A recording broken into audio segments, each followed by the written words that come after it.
The day a woman decided my calloused hands were too dirty to touch my own grandchild. She had no idea she was setting a clock in motion. And honey, that clock just ran out. Let me paint you a picture of the man I was on the morning of November 23rd, 8 years ago. I'd been up since 4 a.m. Not because I had to be, but because I was too excited to sleep. My son Gabriel had called me a few days earlier to say his wife had given birth to a healthy baby boy. 7 pounds, 4 ounces. They named him Samuel. Our son Gabriel lived in Atlanta with his wife, a woman named Nora, in one of those new developments in Alpharetta where every house looks exactly like the neighbor's house. Dorothy and I had our good clothes on. I had my navy blue shirt. Bought it for myself the previous Christmas because I needed one good shirt that wasn't for yard work. Dorothy had on her blue dress with the white buttons. I was 67 years old, retired after 31 years teaching 8th grade history at Pinecrest Middle School in Macon. And that morning, my wife Dorothy was sitting in the passenger seat beside me, already talking about what she was going to cook for Nora when we got there. On the back seat, wrapped in brown paper and tied with kitchen twine, was a wooden rocking horse I had spent 6 weeks carving in my workshop out back. Walnut wood, smooth as glass. I'd burned the boy's name into the side, Samuel. I was so proud of that horse I could barely stand it. Dorothy kept touching the brown paper, wrapping the whole drive up. We pulled into Gabriel's neighborhood at 10:30 in the morning. I grabbed the rocking horse. Dorothy straightened her dress. We walked up that stone pathway to the front door together, and I rang the bell feeling like the luckiest man in Georgia. Gabriel answered. He looked tired the way new fathers look tired, happy tired, the good kind. He smiled when he saw us. Hey, Dad, Mom, come on in. That was the last uncomplicated moment of the entire visit. Welcome to Dad's Raw Revenge. Get comfortable because this story is going to take you somewhere. Hit that like button and drop a comment letting me know where you're watching from. The house smelled like fresh flowers and something expensive from a candle. Everything was cream and white and carefully arranged. We followed Gabriel through the entryway into the living room, and I stopped in the doorway for just a second. The room was full. Nora was on the couch, and beside her seated were her parents, her father, a tall man in pressed slacks named Richard, and her mother, Beverly, sitting with the relaxed ease of people who had been there for hours. And in a bassinet beside Nora, Samuel, this tiny, perfect, sleeping little person wrapped in a white blanket. My heart just stopped, then restarted twice as hard. Dorothy grabbed my arm. "Oh, James," she whispered. "Look at him." She looked up at us. And I want to be precise about what I saw in her eyes because I've thought about it 10,000 times since. It wasn't surprise. It wasn't warmth. It was assessment, like a woman pricing furniture at an estate sale. She looked at my boots, my hands, Dorothy's modest dress, my truck through the window behind us. Then she glanced just briefly at her mother, a glance that lasted half a second but said everything. Richard and Beverly said nothing, just watched. "James." She said my name the way you say the name of something you're not sure you want in your house. I stepped forward toward the bassinet with my arms open. The most natural thing in the world, right? A grandfather reaching for his grandson. 4 hours of driving. A whole heart full of love with nowhere to put it yet. And Nora stood up. She positioned herself between me and that bassinet like a Secret Service agent. And she said, and Lord help me, I will hear these words until the day they put me in the ground. "James, I'm sorry, but I'd rather you didn't.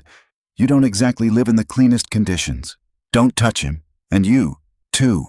She pointed at my wife, Dorothy. The room went silent. I mean the specific silence of a moment where something has been said that cannot be unsaid, where the air itself goes still because it doesn't know what to do. Either. I felt Dorothy go rigid beside me, felt her hand tighten on my arm, not pulling me back, just holding on, like she was steadying herself as much as me. I looked at Gabriel. Gabriel looked at the floor. That right there, that moment, my son looking at the floor. That hurt worse than anything Nora said. That hurt in a place I didn't even know could hurt. And then, Beverly, Nora's mother, stood up without a word. No hesitation, no awkwardness. Like this had already been decided before we walked through the door. She reached into that bassinet, lifted Samuel into her arms, and walked quietly down the hallway toward the bedroom. Dorothy watched her go. I watched Dorothy watch her go. And that right there, was the moment that broke something in my wife that she has never fully spoken about. Not the words Nora said to me, but watching another grandmother carry our grandson away from her. Like she wasn't even in the room. Like she was invisible. Like she was nothing. I stood there for 3 full seconds. I know because I counted, not on purpose. My mind just needed something to hold on to. Then I did what my mother raised me to do when the world shows you its worst. I smiled, quiet, dignified. Richard, Nora's dad, sat in his chair, coughed, and looked away. I set the wooden rocking horse on the coffee table. I said, "I understand. Congratulations to you both." I put my hand briefly on Dorothy's back, and we walked out. We didn't say a single word about the clothes we'd worn with care, or the 4 hours we'd driven, or the fact that our home, our modest, spotless, hand-built home on Ridgewood Lane in Macon, had never once in 40 years had a dirty floor. We got in my truck. I put it in reverse. I drove 4 hours back, the two of us in a silence that was somehow lonelier than being alone. Dorothy didn't speak for the first hour. She sat with her hands folded in her lap and looked out the passenger window at the pine trees going by. I knew better than to rush her. Finally, somewhere around the Forsyth exit, she said very quietly, she looked at us, "James, I know." And her mother she just walked away with him like I wasn't standing right there. "I know." "Dorothy." Another long silence. We got home at 3 o'clock in the afternoon. I walked into my workshop, sat down on my old stool next to the workbench, and I wept like I hadn't in a very long time. Now, are you still with me? Because this is only where the story starts. The weeks after that visit moved slow and strange. I kept waiting for the phone to ring. Kept thinking Gabriel would call that night, or the next day, or by the weekend at the latest and say, "Dad, Mom, I'm sorry, that was wrong. Come back." The phone didn't ring. Days became weeks. Weeks tipped into a month. I sent a Christmas card in December with a little check inside for Samuel's first Christmas. A boy I'd held for 0 seconds. I addressed it careful, wrote a small note, mailed it from the post office on Vineville Avenue. Got a card back from Gabriel, just Gabriel, that said, "Thanks, Dad. Hope you're well. Hope you're well." Like I was a distant uncle. Like I was a man he'd met once at a conference. Dorothy took that harder than she let on. She kept that card on the kitchen counter for 3 days before she moved it. I noticed, but I didn't say anything. I kept sending things every birthday circled in red on my kitchen calendar. Every Christmas. I'm not a wealthy man by any measure.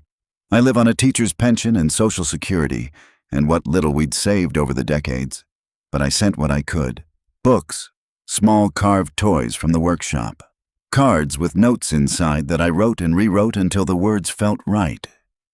What I did not know, what I would not discover for years, was that Nora was intercepting every single one, every card, every package, returned or hidden before Gabriel ever laid eyes on them. And when Gabriel tried to call me, and apparently he did try early on, she'd answer and say he was busy.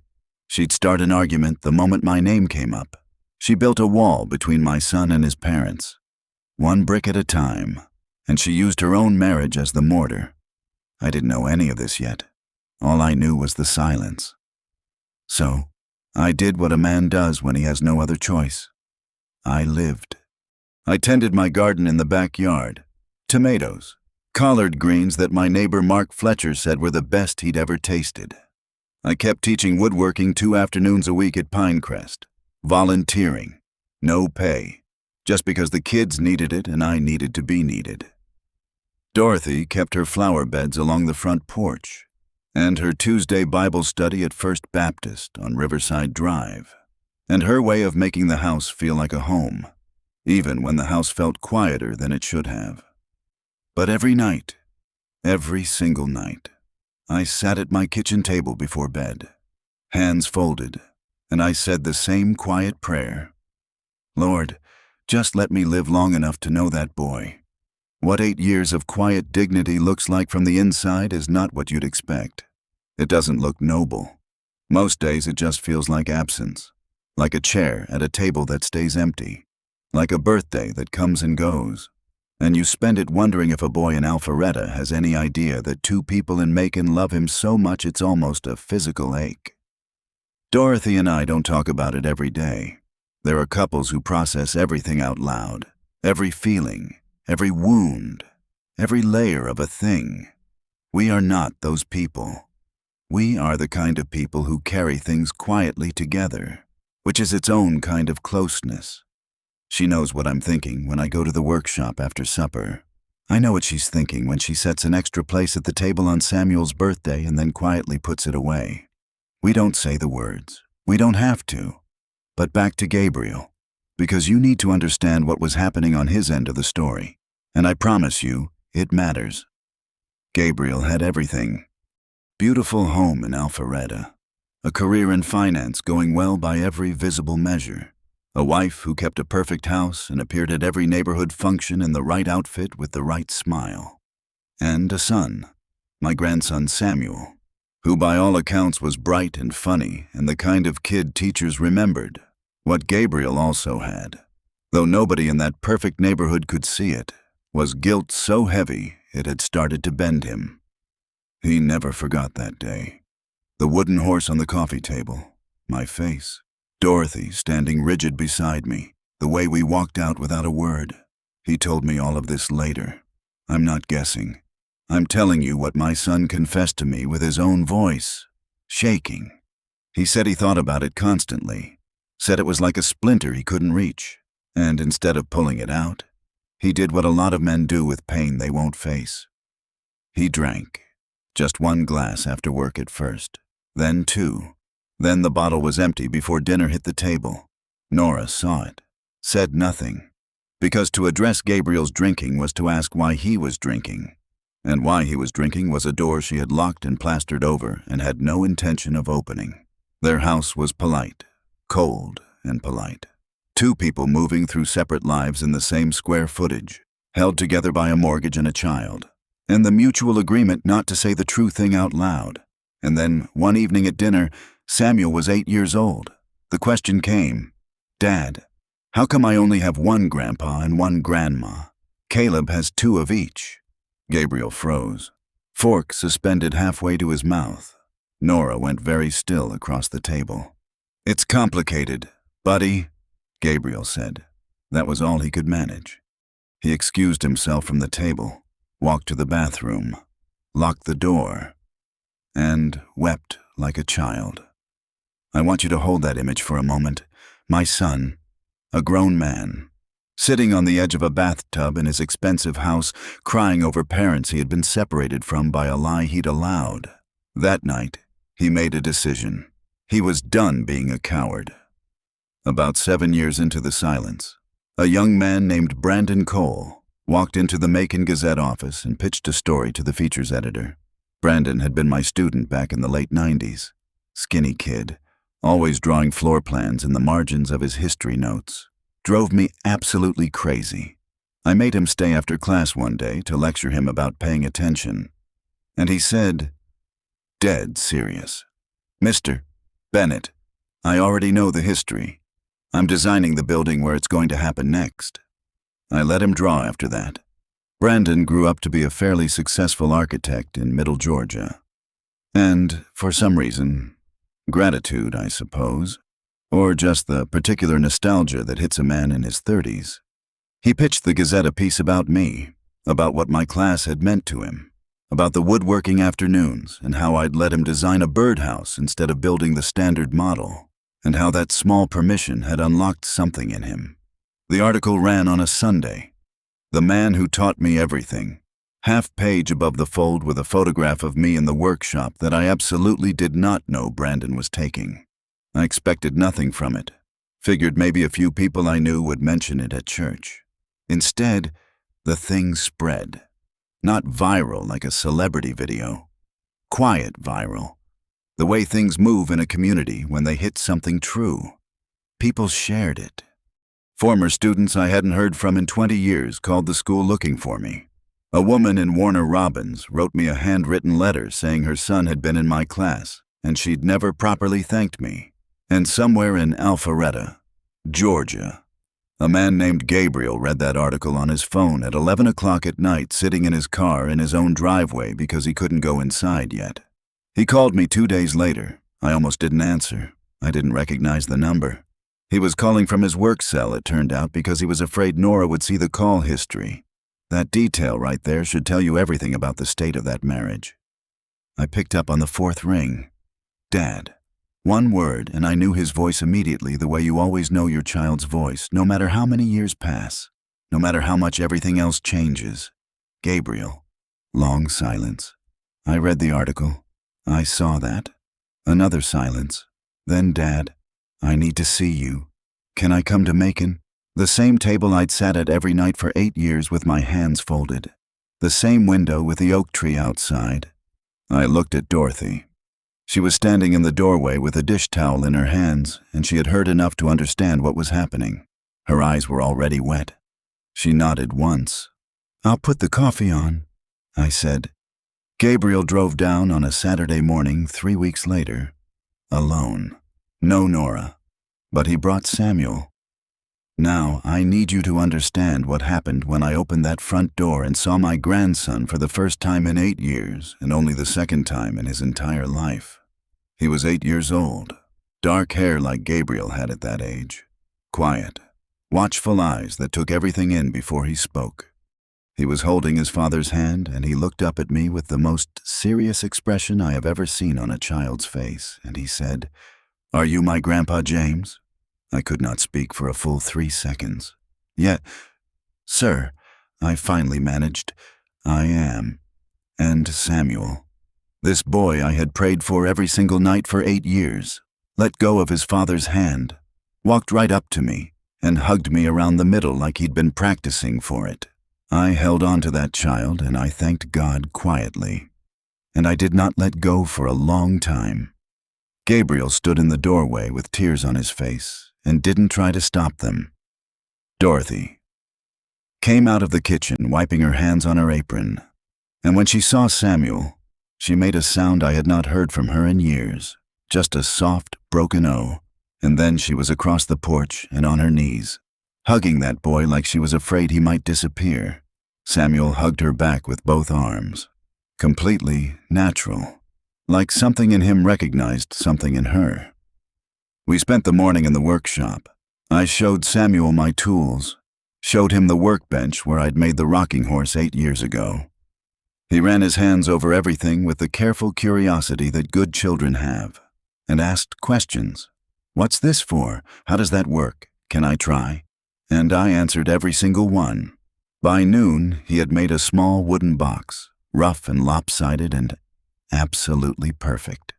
Dorothy fed us lunch and sat across the table from Samuel the entire meal, just watching him eat, like she couldn't quite believe he was real. After lunch, when Samuel was in the backyard inspecting my garden and conducting what I can only describe as a very thorough investigation of my tomato situation, Gabriel and I sat at the kitchen table, just the two of us. Dorothy had quietly gone to the bedroom to give us space. That's the kind of woman she is, always knowing when to stay and when to step back. 2 cups of coffee, 8 years of silence between us like a third person in the room. He started to speak twice and stopped. Then, on the third try, the words came, and once they started, they didn't stop. "Dad," his voice broke on the first syllable. I should have never let this happen. I stood there that day and I said nothing. I told myself I was keeping the peace, but I was just a coward. You and Mom deserved better. You deserved a son who stood up for you, and I failed you. I failed my own boy, too. And I don't expect you to forgive me today. I just need you to know that I'm sorry. I'm so deeply sorry." He dropped his head. His shoulders shook. "I want to tell you I said something wise, something quotable, something that would look good at the end of an article. But what I actually did was reach across the table and put my hand on my son's arm and say, 'Drink your coffee before it gets cold.'" He laughed, wet and ragged. But he laughed. And that was us. The beginning of us. Anyway, finding our way back one cup of coffee at a time, they started coming down to Macon every few weeks, always on Saturdays, always without telling Nora exactly where they were going. Gabriel would say he was taking Samuel to a game or a friend's house, some half-truth that I wasn't proud to be the subject of, but understood. Dorothy always had something cooking by the time they arrived. She and Samuel had developed their own language fast. She'd teach him the garden. He'd ask questions about every plant with that same thorough curiosity. And she'd answer everyone with the patience of a woman who had been waiting 8 years to be somebody's grandmother properly. But meanwhile, and here is where I need you to buckle up, back in Alpharetta, things were unraveling fast. Gabriel started noticing things. He'd always been the kind of man who didn't pay close attention to the administrative details of his own life. Nora handled the mail, the packages, the household. He worked, she managed. That arrangement had been invisible to him for years, but now that he was paying attention, he started seeing the edges of things. A returned package with handwriting he recognized. A phone number in Nora's call history logged as unknown. That turned out to be the post office on Vineville Avenue in Macon. A moment at dinner when he mentioned his parents' names casually and watched Nora's jaw tighten in a way that was just a half-second too controlled. He went looking, found a box in the back of the attic crawl space above the guest bedroom, behind the Christmas decorations, behind the suitcases, pushed back against the far wall like someone had put it there hoping it would become part of the architecture. He opened it. Every card, every package. 8 years' worth. Samuel's birthday cards. Christmas gifts still wrapped. 2 children's books. A small carved wooden truck. I'd made it for Samuel's 4th birthday. Spent 3 evenings on it. And a note from Dorothy tucked inside a Christmas card written in her careful handwriting. "We think about you every single day. Sweet boy." All of it unopened. All of it hidden. Gabriel sat in that attic for 20 minutes holding Dorothy's note. "That's the one that broke him," he told me later. "Not my cards. Not the gifts. That note in his mother's handwriting. Never read. Hidden in a box in the dark." He brought the box downstairs, set it on the kitchen table, waited for Nora to come in from the garage. When she walked into the kitchen and saw the box, she stopped cold. "You told me they stopped sending things after year 1, Gabriel said. Nora looked at the box, looked at Gabriel, opened her mouth. Nothing came out. 8 years, Nora. My mother wrote letters to my son that he never got to read. Still nothing. Then, finally, with nowhere left to go, she played her last card standing right there in that kitchen. It's either your parents or this family. Gabriel picked up the box, took it to the bedroom, set it in the corner where he could see it from the bed. Something died in him that night, not their marriage. That had been dying for years. Something else. The last version of himself that was willing to pretend. That version died, and good riddance to it. I won't dress up the divorce with more drama than it deserves. These things are ugly and slow and full of lawyers and paperwork and moments nobody wants to talk about at dinner parties. Gabriel filed in February. Nora did not take it quietly. First came the calls to mutual friends. Then came the suggestions to Gabriel's colleagues that he was unstable. That the drinking, his drinking, was the real problem here. Never mind who had caused who to drink. Then came the ultimatum. This time delivered on a Wednesday night when Samuel was at a sleepover at his friend Cooper's house. "You choose me or them, Gabriel." Gabriel told me about this on the phone the next morning. I could hear in his voice that he'd been up all night. "What did you say?" I asked. Long pause. "I said, you are the reason this family is broken, Nora, not them." I closed my eyes and breathed out slow. "Gabriel, yeah, I'm proud of you, son." Another pause. "I know, now. Here is where Nora made her last and most desperate calculation." Gabriel had a lawyer, a good one. A man named Douglas Holt out of Buckhead, who is known around Atlanta family court as exceedingly thorough. And Nora, who had not worked seriously in 9 years of marriage, who had no income, no independent savings, and who was beginning to understand that Douglas Holt had already filed paperwork establishing a very clear timeline of parental interference. Nora was panicking. She had one card left, or she thought she did. It was a Thursday afternoon. I heard the knock. I was in the workshop sanding a chair leg. I had the radio on low, old country, the kind with actual instruments, and the afternoon light was coming through the window at that long golden angle. Dorothy was inside making supper. I could smell onions from the kitchen. I wasn't expecting anyone. I set down the sandpaper, wiped my hands on my shop rag, walked through the back door into the kitchen. Dorothy looked up from the stove with a question on her face. I shrugged and went to the front door. I opened it. Nora was standing on my porch and beside her, holding her hand with the specific energy of a child who isn't entirely sure what is happening but is going along with it. Was Samuel. I want to describe this moment accurately. What I actually felt when I saw Nora standing on my porch in Macon for the first and only time was something more complicated than triumph. Mostly, I felt tired and a little sad. And also, I won't lie, a small, quiet current of something that I can only describe as the specific satisfaction of a man who waited long enough. Nora had on a nice outfit, hair done, but her eyes were red and there was a tightness around her mouth that all the makeup in the world couldn't quite cover. "Dad," she said. She called me Dad, not James. "Dad." I let that sit for exactly 1 second. "Nora," I said. We looked at each other across 8 years of everything. "Can I come in?" I stepped back from the door. Samuel came in and went straight to Dorothy in the kitchen. Didn't hesitate, just walked right to her like he knew exactly where she'd be. She wrapped her arms around him and looked at me over his head with those eyes of hers. Then Nora stood in my living room looking at everything the way she had once looked at us, assessing. But this time what she was recalibrating against was the gap between what she'd told herself for 8 years and what was actually in front of her.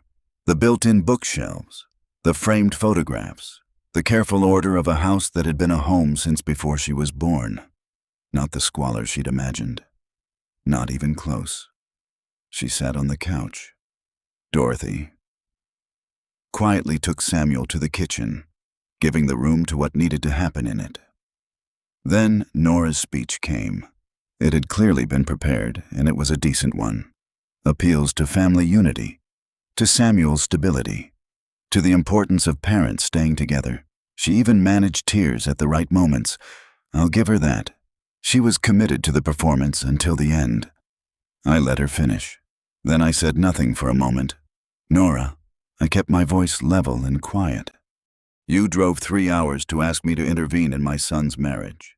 And you brought Samuel along to help make the ask." She started to speak. "That's the second time," I said. "The first time you used him to keep us out. This time you're using him to pull me in. He's 8 years old." The room went very still. "Dad, I didn't. Please, talk to Gabriel." "Gabriel called me," I said. 3 weeks after that newspaper article ran. We've been talking every single day since. He doesn't need my permission for anything. He's a grown man and has made his decision before you got in the car this morning." She stared at me. "He knew you'd come," I said. "He knows you, Nora. Whatever else went wrong between you two, he knows exactly how you think." Her face went through about 4 different expressions in 2 seconds. The performer finally running out of script. And then, right on time, I heard tires on the gravel driveway. Gabriel's car. Nora turned toward the window, watched him park, watched him get out, turned back to me with something desperate moving behind her eyes. "Come on," I said, standing. "I want to show you something." I took her to the workshop. Gabriel came in through the back and followed without a word. We'd talked through this moment on the phone 2 days earlier, and he understood his role was simply to be present. Dorothy brought Samuel in quietly and stood near the door with her hand on his shoulder. My workshop is a clean, organized room, 12 by 16 feet, added onto the back of the house myself in 1987. Pegboard walls with outlines for every tool, workbench along the south wall. Good light, smells like sawdust and linseed oil, and I will not apologize for loving that smell. Along the east wall, on a set of shelves I'd built the previous year specifically for this purpose, were the boxes, 8 years of birthday packages, Christmas gifts, the books, the carved toys, Dorothy's cards. All of it retrieved from Gabriel after he found the attic box, brought to me, stacked neat and clean and labeled by year. I watched Nora see them, watched her face. She knew what they were before I said a word. Every time we couldn't give Samuel something in person, I said, "We found another way." I picked up a folder from the workbench, set it on the flat surface between us. Every birthday, every Christmas, for 8 years. She looked at the folder, didn't move. I put the equivalent amount into a college trust fund every year, what I would have spent on a gift, plus what I could manage on top of it. She opened the folder slowly, like she was afraid of what the numbers would say. They said quite a lot. I am not a wealthy man by any visible measure, but Dorothy and I had spent 40 years putting away what we could, quietly and consistently, because we agreed when we were young that we would be solid if we couldn't be showy. We would not look like much. We would be steady underneath. The trust fund for Samuel, at the time Nora opened that folder, contained enough to cover 4 years at any state university in Georgia. Comfortably. The man she had called too poor to hold his own grandchild had been quietly building her son's future while she was hiding birthday cards in the attic. Nora's hand shook very slightly, but I saw it. She closed the folder, and then Samuel, who had been standing quietly beside Dorothy near the door, looked at his mother with those steady, watchful eyes and said the thing that I think will echo in Nora's memory for the rest of her life. "Mom," she looked at him. His voice was very calm, the preternatural calm of a child who has understood far more than the adults intended. "He never forgot me. Grandma, either. Not even one time." Nora's face crumpled. Then he looked at me, and then at Dorothy, and held out both hands. "One for each of us. Can I stay here for a while?" Dad said it was okay. Dorothy took his hand before I could move. I took the other one. Nora stood in my workshop with her last play spent, her audience of one having already made his choice, and she had nothing left. I turned to her one final time. I want to be precise about the tone, because it would be easy to make this cruel. And it was not. I was not cruel. I was just done. Nora, I never hated you. I never wanted you to fail. I never spent one day of the last 8 years plotting against you. I let that settle. I just quietly waited for the truth to do what I never had to. She walked out of the workshop, through the kitchen, out the front door. I heard her car start, heard the gravel under her tires, heard it go quiet. Dorothy looked at me over Samuel's head, just looked at me, the way she has looked at me for 43 years when words aren't necessary and wouldn't add anything. Anyway, I nodded. She nodded back. "Who's hungry?" she said, looking down at Samuel. "Me," he said immediately. "Good," she said, "because I have been waiting 8 years to feed you properly." And she walked him back into the house. The divorce was finalized months later. Gabriel got primary custody. Douglas Holt had been thorough, as advertised. 8 years of hidden correspondence paints a vivid picture for a family court judge. Samuel splits his time between Gabriel's apartment and our house on Ridgewood Lane in Macon. And I will tell you without exaggeration that the weeks when he's here are the best weeks of our lives. He and Dorothy have a garden now. His rose, her rose, a friendly, ongoing disagreement about the correct way to stake a tomato plant. He is in the workshop with me every Saturday morning without fail. He is building a rocking chair.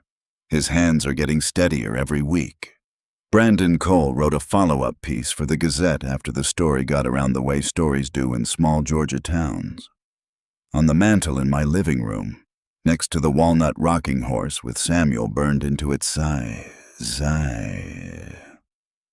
there is now a photograph taken in this workshop on a Saturday in October.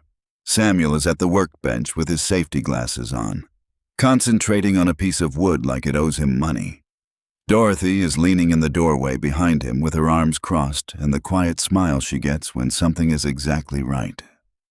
I'm standing beside the boy with my hand on his shoulder, and apparently, the worst possible expression on my face, because I didn't know Brandon was there again with a camera.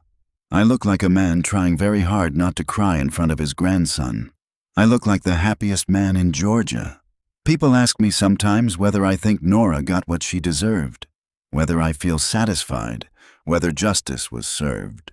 And the honest answer is that justice is too loud a word for what happened. What happened was quieter than that. A woman made a series of choices over 8 years. And those choices made a series of consequences, and eventually the consequences arrived at her door the same way she arrived at mine. Unexpected, and with no good options left. I didn't cause that. I just outlasted it. The woman who called us poor turned out to be the poorest person in the room, not in money, but in character, in patience, in love. And in the end, that's the only currency that compounds. If you enjoyed this story, hit the like button, subscribe, and drop a comment telling me where you're watching from. A big shout out to Christina Scott from New Mexico. See you in the next story.